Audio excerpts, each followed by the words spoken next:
बोल गीता महारानी जी की जय, राधा रानी की जय, गुरु भगवान की जय। जय जय श्री राधे श्याम।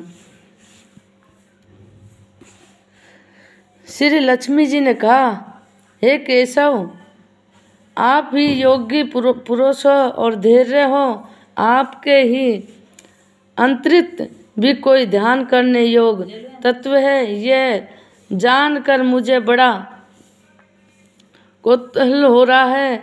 इस चराचर जगत की सृष्टि में संहार करने वाले स्वयं आप ही हैं। आप सर्वोत्तम हैं। इस प्रकार की स्थितियों में होकर भी यदि आप उस परम तत्व से मित्र हैं तो मुझे उसका बोध कराइए। श्री भगवान बोले, प्रिय,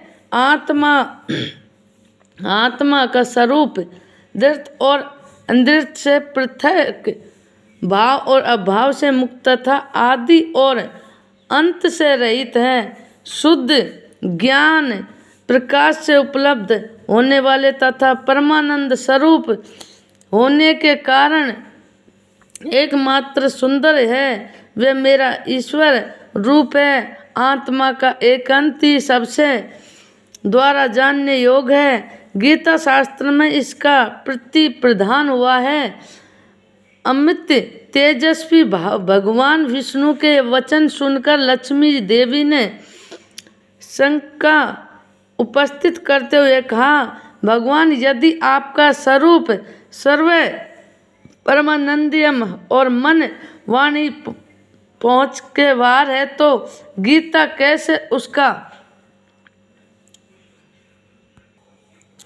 बोध कराती है। मेरी इस संदेह का आप निवारण कीजिए। श्री भगवान बोले, सुंदरी, सुनो, मैं गीता में अपनी स्त्री का वर्णन करता हूँ। कर्म 5 अध्यायों का तुम 5 मुख जानो और 10 अध्यायों को 10 मुख 10 भुजा समझो तथा 1 अध्याय को उदर और 2 अध्यायों को दोनों चरण कमल जानो। इस प्रकार ये 18वें अध्याय की पखड़ने में ईश्वर मूर्ति है समझनी चाहिए। ये ज्ञान मात्र से ही महान पातकों का नाश करने वाली है। जो उत्तम बुद्धि वाला पुरुष गीता के एक ही या आधे अध्याय का अथवा एक आधे या चौथाई श्लोक का भी प्रतिदिन अभ्यास करता हुए सुरमा नाम के समान मुक्त हो जाता है। श्री लक्ष्मी जी ने पूछा, देव, सुरमा कौन था और किस जाति का था और किस कारण से उसकी मुक्ति हुई है? श्री भगवान बोले, प्रिय, सुरमा बड़ी खोटी बुद्धि का मनुष्य था और पापियों का तो वो शिरोमणि ही था। उसका जन्म वेद की ज्ञान से सूर्यन एक कुतपूर्वण कर्म करने वाले ब्राह्मण को कुल में हुआ था। वे ध्यान करता था, जप न होम करता था, अतिथियों का सत्कार वे लपट होने के कारण सदा विषयों का सेवन ही आकर्षित करता था। हल जोतता था और पत्ते बेचकर जीवन का चलाता था। उसी मदिरा पीने के व्यसन था और तथा वह मांस ही खाया करता था। इस प्रकार उसने अपने जीव का दीर्घकाल व्यस्त कर दिया है। एक दिन मूढ़ बुद्धि सुरमा पत्ते लाने के लिए किसी की वाटिका में घूम रहा था। इस बीच में काल रूपी पधारे काले सांप ने उसे डस लिया है। सुरमा की मृत्यु हो गई। अंत पर वह अनेक नरकों में जा वहाँ की यातनाएं भोगकर मृत्युलोक में लौट आया और वहाँ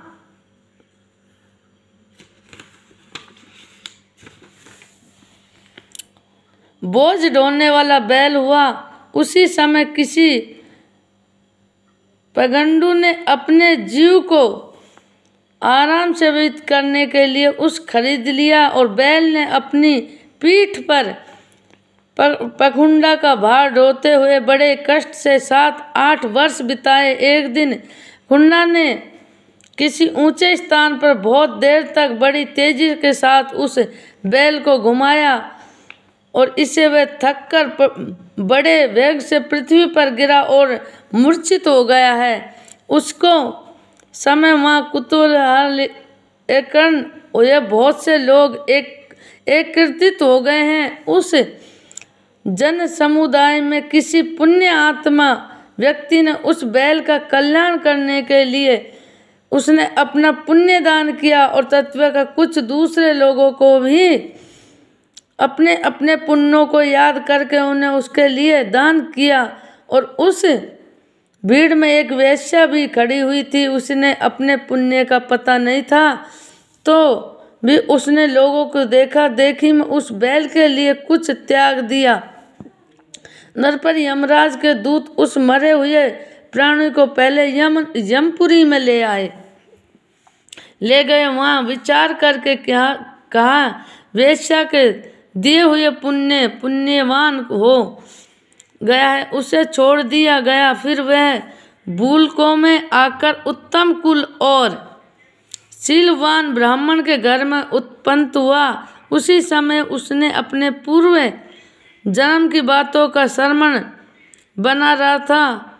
बहुत ही दोनों के बाद अपने अज्ञान को दूर करने के कल्याण तत्व जिज्ञासु होकर वे उसे वेश्या के पास गया और उसके दान की बात बतलाई और उसे पूछा, तुमने कौन सा पुण्य दान किया था? वेश्या ने उत्तर दिया, वे पिंजरे में बैठा हुआ तोता प्रतिदिन कुछ पढ़ता था, उसमें मेरा अंतकरण पवित्र हो गया है और उसी का पुण्य मैंने तुम्हारे लिए दान किया है। तथा इसके बाद उन दोनों ने तोते से पूछा। तब उसे तोते ने अपने पूर्व जन्म का स्मरण करके प्राचीन इतिहास कहना आरंभ किया है। शुक बोला, पूर्व जन्म में विद्वान होकर भी विधाता के अभिमान से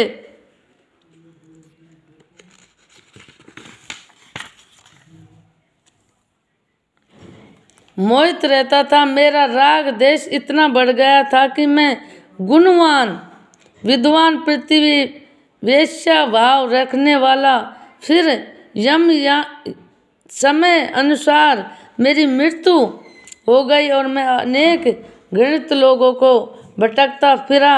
उसके बाद इस लोक में आया। सतगुरु की अंत निर्दा करने के कारण तोते कुल में मेरा जन्म हुआ है।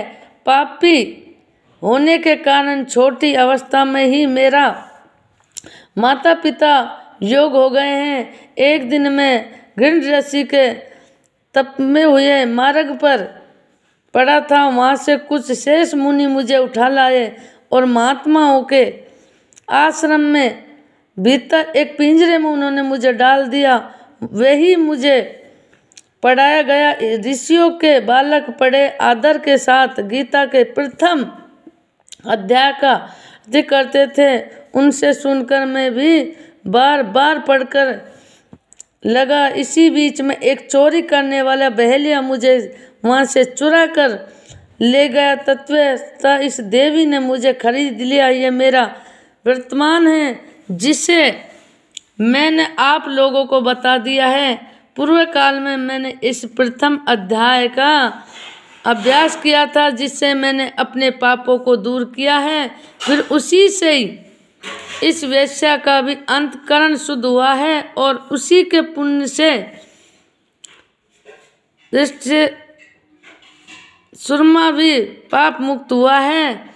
इस प्रकार परमरस वर्तमान में गीता के प्रथम अध्याय का महात्म्य प्रशंसा करने वे तीनों निरंतर अपने अपने घर पर गीता का अभ्यास करने लगे। फिर ज्ञान प्राप्त करके वे मुक्त हो गए हैं। इसलिए जो गीता के प्रथम अध्याय को पढ़ता है, सुनता है तथा अभ्यास करता है, उसे इस भवसागर को पार करने में कोई कठिनाई नहीं होगी। बोलो श्री कृष्ण भगवान की जय, राधा रानी की जय, गुरु भगवान की जय।